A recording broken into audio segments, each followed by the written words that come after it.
వినయ మనస్సు ఘనత నందును. స్తోత్రం చెప్పండి గట్టిగా. హల్లెలూయా హల్లెలూయా. పిల్లరా, ఎవరి గర్వము వారిని తగ్గించును. వినయ మనస్కుడు ఘనత నందును. దేవునికి మహిమ కలుగునుగా. హల్లెలూయా హల్లెలూయా. రెండోది ఏంటయ్యా? యోసేపులో ఉండే సుగుణం అంటే వినయం. నేను చెప్పండి. హల్లెలూయా. అర్థమైందా? యోసేపులో ఎంత వినయం అంటే, నాన్న మీ అన్నలు శరీరంలో మందులు మేపుతున్నారు, మరి వాళ్ళకి భోజనం తీసుకెళ్తావా అంటే అప్పుడేమన్నాడు? ఏమన్నా నీకేమన్నా బుద్ధి ఉందా? ఒక్కరు మాట్లాడుతున్నారు వాళ్ళు. నేనంటేనే వాళ్ళకి అలిగాని కోపం, ద్వేషం. అట్లాంటి వాళ్ళకి నేను అన్నం తీసుకోవాలా? బాబా బాబా అనలేదు. హల్లెలూయా హల్లెలూయా. వాస్తవంగా ఈ మాట యోసేపుకి నచ్చింది. అయినప్పుడు ఏం చేశాడు చెప్పండి? అయినప్పుడు ఏం చేశాడు? షెకెము తీసుకెళ్తే, ఆ షెకెములో లేకపోతే మళ్ళీ దోతానికి వెళ్ళాడు. ఇంచుమించు 80 కిలోమీటర్లు ప్రయాణం చేసి ఆ దగ్గర తీసుకెళ్ళి. హల్లెలూయా హల్లెలూయా. అర్థమైందా? పోనీ అక్కడి నుంచి మరి అన్నులు కుట్ర చేసి ఐగుప్తు దేశానికి అమ్మేస్తే ఇప్పుడు పోతీఫరు కొనుక్కుంటే పోతీఫరు ఏం చేస్తున్నాడు? సర్వీంట్ పనులు చెప్తున్నాడు, బానస్ పనులు. ఇదో వేసి అక్కడంతా శుభ్రం చేస్తున్నాడు, ఇంట్లో అంతా క్లీన్ చేస్తున్నాడు. ఇదిగో ఈ గంటలతో తాగుతున్నాడు, ఇదిగో ఈ పొలంలోకి పోయి పొలం పని చేస్తున్నాడు. చూడండి, అసలు యోసేపుకి పని చేయడం తెలుసా? చెప్పండి, పని చేయడం తెలుసా? చిన్నప్పటి నుంచి పని చేసే వాడుకుందా? లేదు. ఇంట్లో నుంచి బయటకు పోయేవాడు కాదు. అర్థమైందా? యోసేపు విచిత్రమైన అంగీ కుట్టిస్తే, యాకోబు విచిత్రమైన అంగీ కుట్టిస్తే ఈ యోసేపు దాన్ని వేసుకొని శుభ్రంగా తిరుగుతూ ఉండేవాడు. హల్లెలూయా. పని మొత్తమే తెలియదు. అర్థమైందా? ఇప్పుడు పందిరి వాళ్ళకి పని చెప్తే ఏమంటారు? నాకు తెలియదు, నాకు రాదు, నా చేత నా చేత. అమ్మాయి పూర్తి చేస్తావా? నా చేత. అమ్మ అంటావా? నాకు తెలియదు. పొయ్యి పంటేస్తావా? నాకు తెలియదు. చెప్తావా? ఎక్కువగా ఏ పనైనా సరే నాకు తెలియదు, నాకు రాదు, నాకు తెలియదు అని చెప్పేవాళ్ళని వస్తుంది. అసలు యోసేపుకి ఏ పనైనా చెప్పు, నాకు రాదు, నాకు తెలియదు అని ఒక్కసారి కూడా. హల్లెలూయా. పోతీఫరు అప్పచెప్పిన ప్రతి పని ఏం చేస్తాడు తెలుసా? సగం కాదు, ముక్కలు భాగం కాదు, కానీ కంప్లీట్గా ఏ రోజు పని ఆ రోజు ఫినిష్ చేసుకుని వస్తున్నాడు. హల్లెలూయా హల్లెలూయా. చేతులు బొబ్బలు పోయాయేమో, కాళ్ళు గందిపోయాయేమో. అర్థమైందండి? అలిసిపోయినటువంటి పరిస్థితుల్లో ఏమని మరి సమస్యలు పోయాడేమో, తన బాధలు అందా. అయినను యజమానులు చెప్పిన పని మాత్రము నా వల్ల కాదు అనడం లేదు. దేవుడు ఎక్కడ చూసినా యోసేపులో తిరుగుబాటు స్వభావం లేదు, గర్వం లేదు. నేనంటే ఏమనుకున్నావు? మా నాన్నకి నేను ఎన్నవాడిని అనుకున్నావు? మా నాన్న నేను చూశాడు అనుకున్నావు? నేను అట్టు పెరిగాను, నేను ఇటు పెరిగాను, ఈ పనులు నాకేమొచ్చు? ఎప్పుడు మాట్లాడు వినయం. దేవుడికి మహిమ కలుగునుగా. హల్లెలూయా. కాబట్టి ఈరోజు పిల్లరా, సంఘములు కావచ్చు, కుటుంబాలు కావచ్చు, ఏముండాలా చెప్పండి? ఏముండాలా? నువ్వు కష్టపడి పని చేస్తున్నావు, మంచిదే. ఇంట్లో ఎక్కువ కష్టం ఏమిటంటే సిస్టర్స్దే. ఎక్కువగా సిస్టర్లే బాగా పని చేస్తుంటారు. హల్లెలూయా. అయినా ఆయన పని చెప్పాడు అనుకోండి, అర్థమైందా? అలాగే చేస్తాను అనాలి, అది వినయం. అర్థమైందా? కొందరు అటు చేయలేదు, మీరు చేస్తే చేయొచ్చు, కానీ కొందరు అటు చేయరు. అయినలే నేను ఖాళీగా కూర్చోండగా, మాకేం పని లేదుగా. ఒక దాసుని పెట్టే ఇంట్లో అన్ని పనులు ఆ దాసుని చేస్తుంది, నేనే పని చేయటం లేదు, ఖాళీగా ఉన్నాను కాబట్టి నీ కంటికి అలా కనిపించాను, చేస్తానులే వినయం ఉంటే తిరిగి మాట్లాడతావు. హల్లెలూయా. నీ ఆయనకు పని చెప్పినప్పుడు చేసి పెట్టాలి, అది వినయం. నీ భార్య ఒక పని చెప్పింది, నేను మగోడు నాకు చెప్తావు ఈ పని అంటే, నువ్వు మగోడు అని సంగతి ప్రపంచానికి అంతా తెలుసు, మళ్ళీ నువ్వు ప్రత్యేకంగా చెప్పాల్సిన అవసరమే ఉంది. హల్లెలూయా, హల్లెలూయా. కుటుంబం అంటే ఇద్దరిది, కుటుంబం అంటే ఇద్దరిది. కాబట్టి కుటుంబ బాధ్యతలు నెరవేర్చుకోవడంలో ఇద్దరు పాత్ర ఉండాలి. అర్థమైందండి? వీళ్ళ భార్య ఆరోగ్యం బాగలేదు, లేకపోతే ఏదో ఇదైంది, ఏదో ఒక చిన్న పని చెప్పింది అనుకోండి, చేయడంలో నీకేం తప్పేం లేదు. దేవునికి మహిమ కలుగును. హల్లెలూయా, హల్లెలూయా. చేయడంలో తప్ప. ఏదో చెప్పారనుకో అన్నవాళ్ళు విలువ చూస్తారు. ఎట్టొద్దు వల్ల ఏమనుకున్నావు నన్ను గురించినవాడు, ఎట్ట కనపడుతున్నాను నీకు? అర్థమైందా? ఎట్ట కనపడుతున్నానంటే అడవిలో సింహంలా కనపడుతున్నావు. అర్థమైందా? సార్లు కలిగినటువంటి చిన్న పులిలా కనపడుతున్నావు. కాబట్టి ప్రియమైన దేవుడికి వినయం ఉండాలి. స్తోత్రం, హల్లెలూయా. సంఘంలో కూడా అయితే అర్థమైందా? అక్క సాంబార్లో అక్కడ ఉప్పు తక్కువైంది, అక్కడ వేయలేవా? ఉప్పు వేయలేదా? బొప్పా నెయ్యి వచ్చి అది ఉప్పు వేసలేవా? అందరూ అట్లా చూస్తారు. ఆ సూపులు అర్థం, అది ఆ సూపు చూసి అర్థం చేసుకోవాలి. ఊరికే చెప్తున్నాను. హల్లెలూయా. అన్నా పట్టొకరు తీయన్నా అంటే ఎట్ట కనపడుతుంది? గట్టిగా పట్ట తీయాలి. మేము అంత ఉన్నప్పుడు నువ్వేది నన్ను తీయలేదుగా. వినయం ఉంటే పిల్లరా చిన్నోడా పెద్దోడా కాదు. హల్లెలూయా. నీ వయసు అంతా మా చెప్తున్నావు అనేది కాదు. నీ కాడ వినయం ఉంటే ఏం చేస్తావు తెలుసా? ఎవరు చెప్పినా సరే నన్ను అట్లాగే స్తోత్రం, హల్లెలూయా. నేను చెప్పిందే జరగాలా, నేను తీసుకున్న కేంద్రంలో నేను నిలబడాలా అంటే కొన్ని సందర్భాల్లో కరెక్ట్ అయి ఉండొచ్చు. అర్థమైందా? ఎదుటి వారి మనసు నొచ్చుకోకుండా ఉండాలంటే మనం తగ్గించుకోవాలి. స్తోత్రం, హల్లెలూయా, హల్లెలూయా. అర్థమైందా? మీరేంటయ్యా? కొంతమంది కొన్ని కార్యక్రమాలు అడుగుతారు. అర్థమైందా? పాస్టర్ గారు మాకు పలానా రోజు ప్రార్థన గురి పెట్టాలి, నాకు చాలా కష్టంగా ఉంటుంది. అయినా కూడా మీరేంటయ్యా డేట్ ఖండించడం నాకు చెప్పడం ఏంటి? నేను చెప్తా, నేను చెప్పిన డేట్లోనే నువ్వు పెంచుకోవాలా అని నేను అనడం అర్థమైందండి?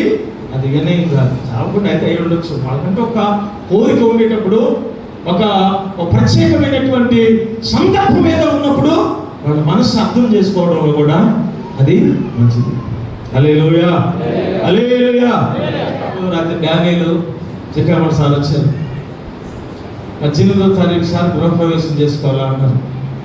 17వ తారీఖు పాప వివాహం ఉంది. తెల్లవారి పరిస్థితి ఎక్కడుందో తెలియదు.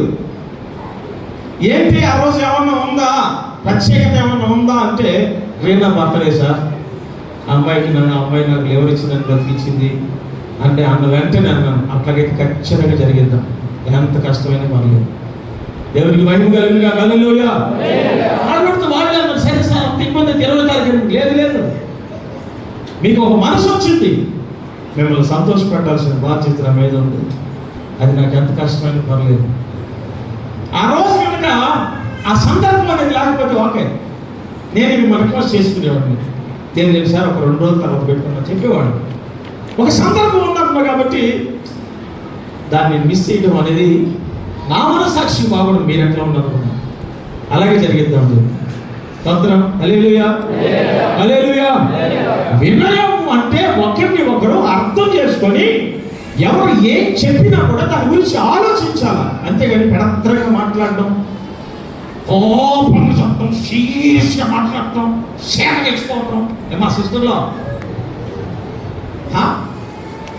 కొంతమంది అయితే కిచెన్లో బ్రేక్ డాన్స్ పెడతారు. అర్థమైంది? ఎప్పుడు ఈ కప్పులు ఇస్తే నా బతికంతా ఇస్తే, నా రాత్రి ఇస్తే అని చెప్పేసి మొత్తం గందరగోళం చేస్తారు. అర్థమైందా?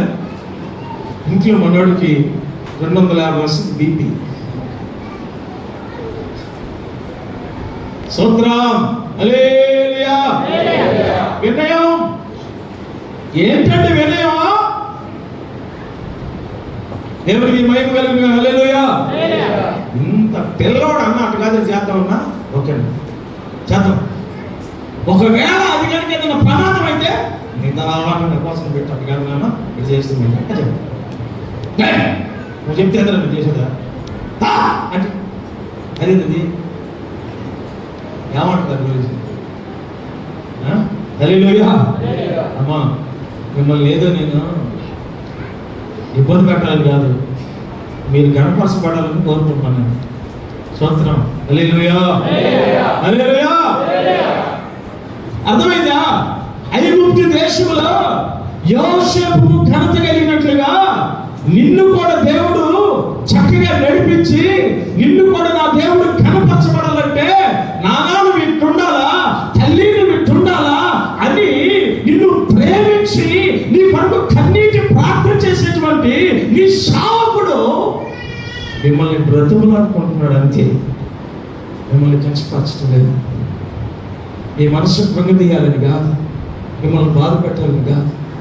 ఆ చిన్న చిన్న విషయాలు దేవుడు మనం ఎంత కష్టపడి మనం ఎంత ప్రయాసపడి మనకు రావాల్సిన ప్రతిఫలాన్ని మన చేతులారా మనం పోగొట్టుకోవటం నిజంగా ఎంతో బాధాకరం కదా. హల్లెలూయా. మన కష్టానికి అర్థం, మన శ్రమకి ఫలితం, మన కన్నీటికి రావాల్సినటువంటి ఆశీర్వాదం మన సొంతం కాకుండా చేయాలని దుష్టుడు ప్లాన్ చేస్తున్నాడు. వాడు దుష్ట ప్రయత్నాల్ని తిప్పికొట్టే వారంగా మనం ఉండాలనేదే మీ సావుకుని యొక్క కోరిక. హల్లెలూయా, హల్లెలూయా. వినయము, వినయము. స్తోత్రం, హల్లెలూయా. నువ్వు చెప్తే నేనేది చేసేది, నువ్వెంత, నీ అధికారం ఎంత, నీ వయసు ఎంత, నువ్వు నాకు చెప్తావా? నువ్వు చెప్తే నేను చేయాల్సిన అవసరం లేదు, నువ్వు చేసుకోవా? నాకు తెలిసి నేను చేసుకుంటా, నీకు తెలిసి నువ్వు చేసుకో. నిలబడతా కుటుంబం, ఆ కుటుంబం నిలబడుతుందా? ఎవరి ఆ స్నేహం నిలబడుతుందా? ఆ బంధం నిలబడుతుందా? నిలబడుతుందా? నాకు ఇంకా పెళ్లి కాదు, నా పేరు తెచ్చాను. నీకు తొందరగా ఎవరు కాక సొంతం కలుగుతున్నా. హల్లెలూయా, హల్లెలూయా. వీళ్ళందరూ నీ వివాహంలోకి వచ్చుదురు కాక సొంతం కలుగుతున్నా. హల్లెలూయా. అర్థమైందా? కాబట్టి నా ప్రియమైనటువంటి దేవుని సంగమా, వినయ మనస్కుడు ఘనత నొందును. చూసారా పరిశుద్ధ బైబిల్ గ్రంథంలో సామెతల గ్రంథం 22వ అధ్యాయం 4వ వచనం మనం చదవండి. యెహోవా యందు భయభక్తులు కలిగి ఉండుట వినయమునకు ప్రతిఫలము, ఐశ్వర్యమును ఘనతయు జీవమును దాని వలన కలుగును. హల్లెలూయా, హల్లెలూయా. యెహోవా యందు భయభక్తులు నిజంగా ఉంటేనండి అక్కడ ఏముంటుందంట? వినయము. ఒక అబ్బాయి చాలా పేద స్థితిలో మందిరానికి వస్తున్నాడు. ఎంత పేద స్థితి అంటే స్నేహితుల దగ్గర డబ్బులు అడుక్కొని ఎగ్జామ్ ఫీజు కట్టుకునేవాడు. అంత పేద స్థితి అన్నమాట. అర్థమైందండి? ఆ ఎగ్జామ్ టైంలో ఎక్కడున్నా సరే, ఆ హాస్టల్లో చదువుకుంటున్న రోజుల్లో ఎక్కడున్నా సరే ఆ ఎగ్జామ్ టైంలో ఫోన్ చేసి ప్రార్థన చేయించుకున్నాను. నేనే బాప్తీసం కూడా ఇచ్చాను. నా దగ్గర బాప్తీసం ఇచ్చి ఒక మంచి పేరు చెప్పి పెట్టాను. పేరు నీకు చెప్పను కానీ మంచి పేరు పెట్టాను. అయితే దేవుడు ప్రతి దగ్గర కూడా అబ్బాయిని ఆశీర్వాదకరంగా మార్చాడు. చదువు పూర్తి అయిపోయింది, మంచి జాబ్ వచ్చింది. హల్లెలూయా. ఏమొచ్చింది? మంచి జాబ్ వచ్చింది. నేను ఆదివారం మర్చిపోయాడు, మాస్టర్ గారిని కూడా మర్చిపోయాడు. ఈ దారి పోతున్నా సరే ఏంటిది మన చూస్తాం మాకు అంతే. ఏది మధ్యలో కూడా దాని కూడా ఖచ్చితంగా ఆలోచన లేదు. నేను కనపడ్డా నేను ఎవరో తెలియట్టుగా పోతున్నాను. ఒకరోజు ఫోన్ చేసి, నాన్న ఒకసారి ఆలోచన చేసుకో, ఎట్లా ఉన్నావు, నీ పరిస్థితి ఎట్లా ఉన్నింది, నీ గురించి చాలా ప్రార్థన చేశాను నేను.